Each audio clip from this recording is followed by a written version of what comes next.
I produced this model to demonstrate to audiences the principles involved.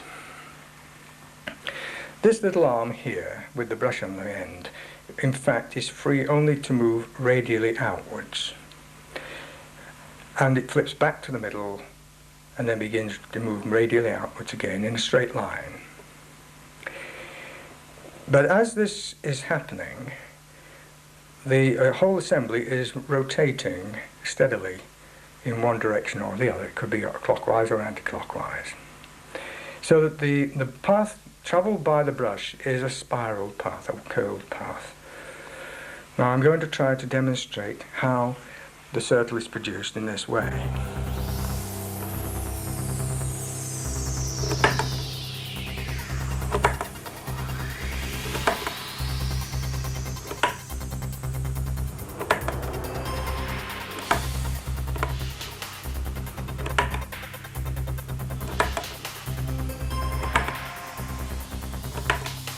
Notice that the gaps are being filled in on each successive rotation until the entire circle is created.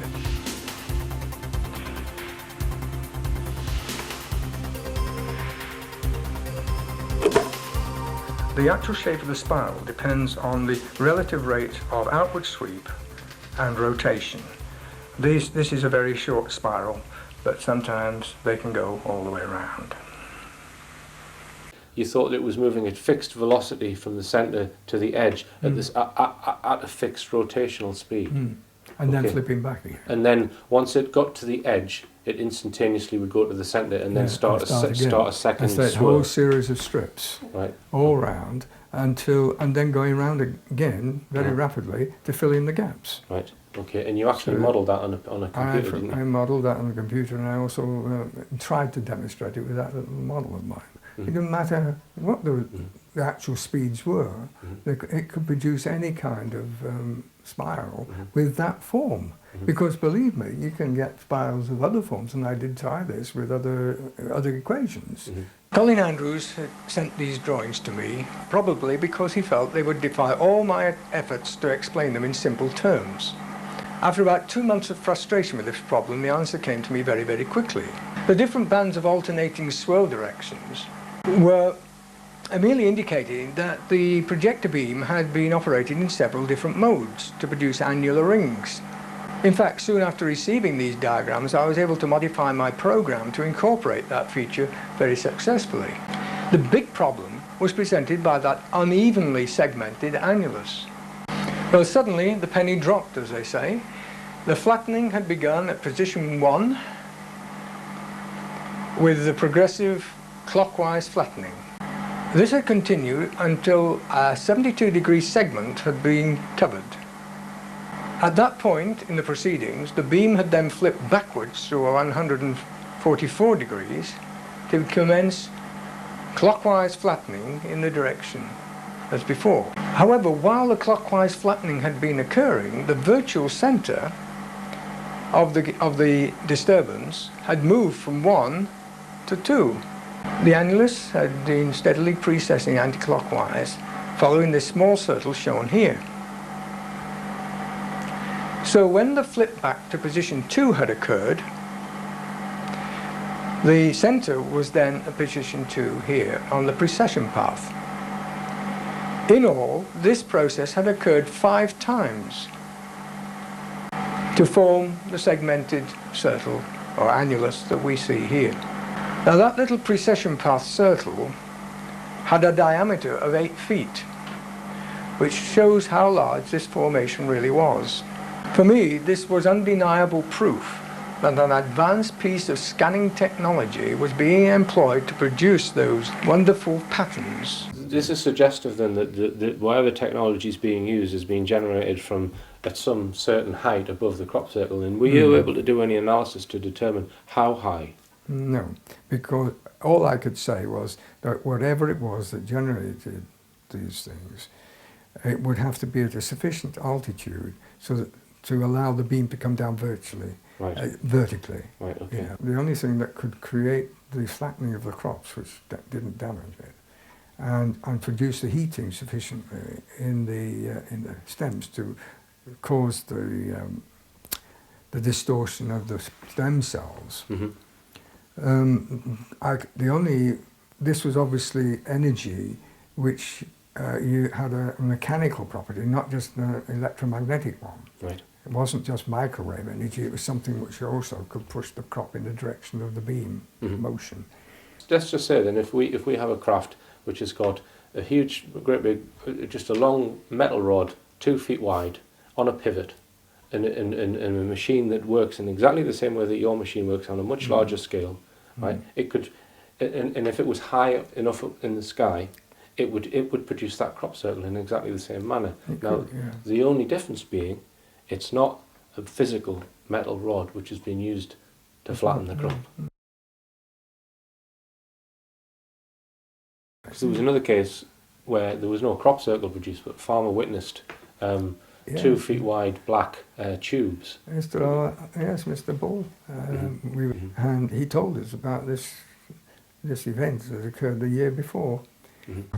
It was overcast, no sunshine, sort of a dull-ish sort of day. It's this field here. It was in winter barley at the time. It's a cornfield most of the time. And looking across diagonally, looking at the wood behind, it was to the left, about halfway along the wood line that you can probably see on the film. The first one, where I stood in the field nearby, and then when that died away, the second one appeared near the tree, near the woods in the far distance. And suddenly, in front of me was a tube running up about 1,000 feet. Oh, well, I'm not a good judge, but I would say 1,000 feet plus, or coming down out of sight onto the ground. This was not very many yards away from me, but the important point about it that struck me with it was the circular motion of the ashes in the grit on the ground. It didn't appear to be being sucked up the tube. It was just rotating at high speed on the ground, about 2 feet wide, 2 feet 6 perhaps on the ground. And the tube was vertical and perpendicular, and it didn't grow at the top or anything. And that was unusual. That was one of the unusual things about it. And this went on for several minutes. And then this died away, and then another one appeared about 200 yards from me then, in the other corner of the field. And this was a similar situation, again, lasting about the same time. I've worked these fields for 50 years, and I've never seen anything like it before, nothing at all like it. This is a diary of 1990, the year that we saw those tubes we were describing in the field, and just to show you that the entry was made at the time as shown here. And it occurred to me that he could have witnessed the kind of beam that I'm talking about.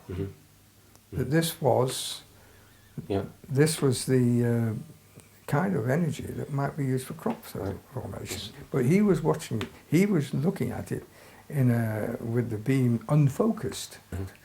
But perhaps if it had been focused at the bottom like that, it might have actually pushed the crop down. You see, the same kind of energy. And then I went on to conceive that if it could do that, and it was then made divergent at the bottom, that it could lift things up. The only kind of energy I could think of might be microwave or high frequency gravitational radiation, which would have that effect of actually distorting the plant and pushing it down in that way. Now that was just a wild guess, but then actually it is possible that is the sort of energy that's being used.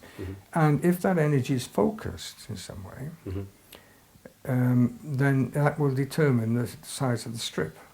The width of the strip. The width of the strip, yes. So it seems to me, if someone's got that kind of technology, it would be the simplest thing in the world, I think, for them to link the computer graphics system up to the projectors, it might be more than one projector underneath, and create any picture they like in the crop. It doesn't have to be spiral circles. It could be programmed to flatten the crop in in straight lines. Well, it's like your television set. If you think of a black and white television, there's only one dot making every single making the entire picture, and the dot's either on or off, and it's being scanned across. So if you have a scanning something that can affect or not affect, the lay of the crop, and I guess you could build up any picture you like. Yeah.